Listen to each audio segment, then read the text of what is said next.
Magandang hapon po. Nagtipon sa Mendiola sa Maynila ang mga estudyante para iprotesta ang napipintong tuition hike sa mga pribado at pampublikong kolehiyo. Mula sa Mendiola, Maynila, may flash report si Ian Cruz. Ian?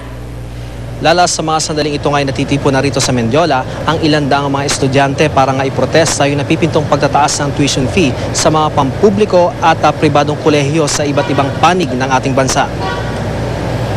Ang unang grupo lala ay nanggaling pa sa UP Manila kung saan nga sila nagsimula nga magprotesta sa mismong campus nila. Matapos ito, kinatagpo naman nila mga estudyante mula sa iba't ibang kolehiyo at universidad na nagtipo naman sa tapat ng Universidad ng Santo Tomas bago sila tuluyang nagmarcha patungo nga dito sa Mendiola. Ngayong araw daw ang deadline sa pagsusumite ng proposal ng mga pribadong paaralan para sa tuition fee increase. Bukod sa matrikula, tutol din ang mga estudyante sa fare hike ng MRT at LRT, pagtataas ng presyo ng langis at mga pangunahing bilihin. Dahil daw sa mataas na gastusin, nababawasan daw ang budget ng bawat pamilya sa kanilang pang-araw-araw na buhay.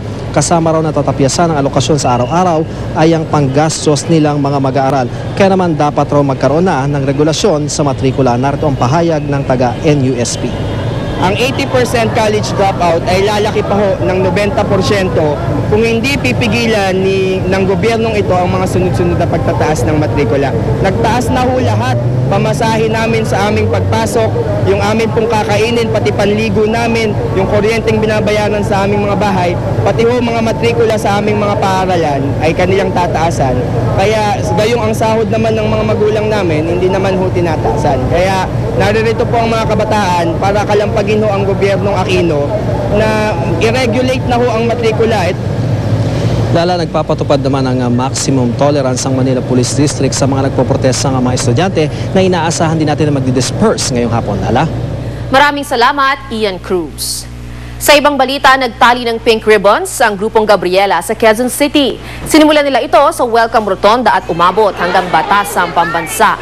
Ang pink ribbons daw ay simbolo ng kanilang panawagan na maisabatas na ang Comprehensive Reproductive Health Bill. Bukas, isasalang na sa plenaryo ang panukala. Nakapaloob dito ang pagbibigay ng health services, kabilang na ang natural at artificial family planning methods. Mula sa tahanan ng katotohanan, ako po si Lala Roque.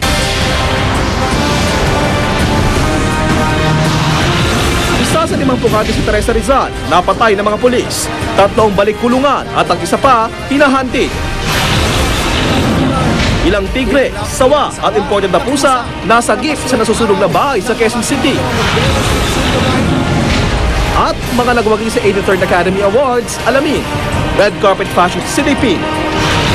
Tutukan sa 24 oras dahil hindi natulog ang balita mamaya pagkatapos ng Magic Palayo at bago ang Duartina.